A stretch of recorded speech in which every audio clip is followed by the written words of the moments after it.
درود دوستان عزیز، حالتون چطوره؟ من پیتف هستم و خیلی خوش اومدید به این ویدیو.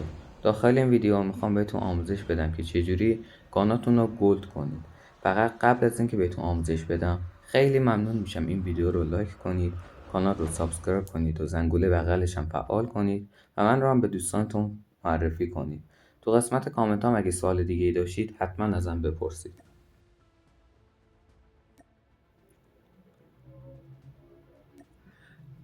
اول بذاریم بهتون بگم که چجوری یه گان رو میشه گلدش کرد. برای گلد کردن یه گان باید تمام کماهای اون گان رو باز کنید. یعنی کمای سند، کمای دراگون رو باید بازش کنید. میبینید یه سریاش قفله، همه اینا رو باید باز کنید. حالا برای باز کردن اینا یه سری مأموریت بهمون میده. مثلا این ببینید نوشته که 600 تا کیل با این گان بگیریم. فرق نداره داخل مولتی یا بتل، 600 تا کیل باش بگیریم. مأموریت بعدی نوشته که 50 تا هیپ فایر با این گان کیل بگیریم، یعنی بدون اینکه ایم بگیریم باش، بدون اینکه نشونه بگیریم با گان. مأموریت بعدی نوشته که 80 تا انمی رو با لانگ دیستنس کیل بگیریم، یعنی که از راه دور اون انمی رو بکشیم. مأموریت بعدی میگه که with 5 attachment، یعنی اینکه با 5 تا اتچمنت پر با گان کیل بگیریم. مأموریت بعدی میگه که با هدشات کیل بگیر، یعنی اینکه به هد انمی ضربه بزن، تیر اصابت بکنه و بمیره. و مأموریت آخر هم میگه که 80 تا کیل بدون اتچمنت، یعنی که هیچ اتچمنت رو گان نباشه کیل بگیری.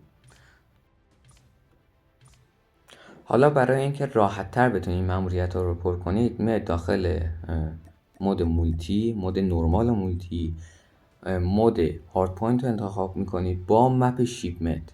مود هارد پوینت بخاطر این انتخاب کردم که خیلی طولانیه نسبتا و میتونید تعداد کیل زیادی داخلش بگیرید.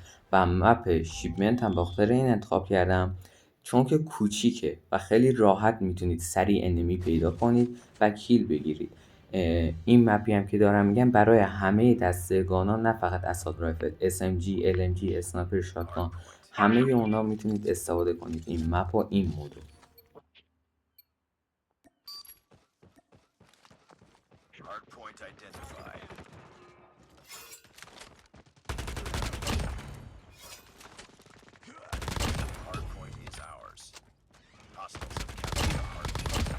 یه نکته هم راجع به اون کسایی که یه مقداری سختشونه کیل بگیرن، مثل کیلای هدشات و لانگ شات. هدشات، برای کیلای هدشات میتونید از شاکارسی استفاده کنید. همون پایین میبینید من الان شاکارسی زدم. شاکارسی میره انمی رو میگیره، ثابت نگهش میداره. برام خیلی راحت میتونید هدشو بزنید چون دیگه انمی هیچ حرکتی نمیکنه.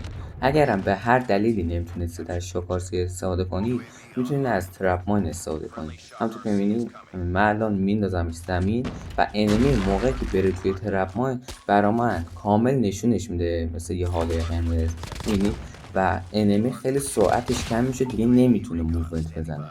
برای همین اینجوری خیلی راحت تر میتونید هدشات بزنید.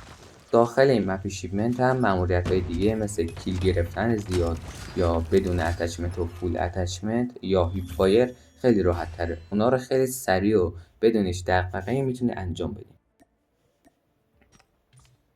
حالا دو تا مأموریت از اون کم‌ها میمونه، یه دونه فول اتچمنت و یه دونه هم لانگ دیستنس.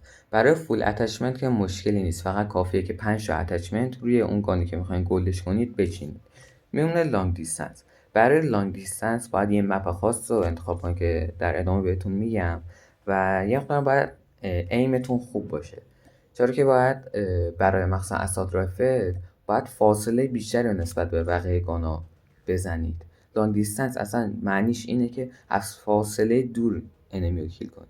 این اتچمنت هم فعلا بهتون پیشنهاد میدم، برای لانگ شات گزینه خوبیه، چینمش برای اینکه راه دور رو راحت بتونید بزنید. مپی هم که بهتون پیشنهاد میدم برای لانگ شات کراس فایره، همون مود هارد پوینت، این دفعه فقط مپ کراس فایر، چرا که کراس فایر رنج بیشتری رو پوشش میده. حالا داخل مپ کراس فایر یه سری جاها هستن که اگه وایسین و انمی رو کیل کنید خیلی راحت تر اون لانگ شات براتون اتفاق میفته. همونجوری که داخل تصویر میبینید یه سری مکان‌ها هستن، میرین وای میستین، خیلی راحت به انمیا دید دارید، اونا سخت‌تر به شما دید دارن و همونجوری هم که انمیا کیل کنید لانگ شات براتون میفته.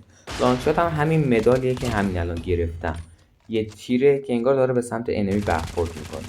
اگه این مدال رو گرفتین بدونید که الان شما یه کیل لانگ شات گرفتید.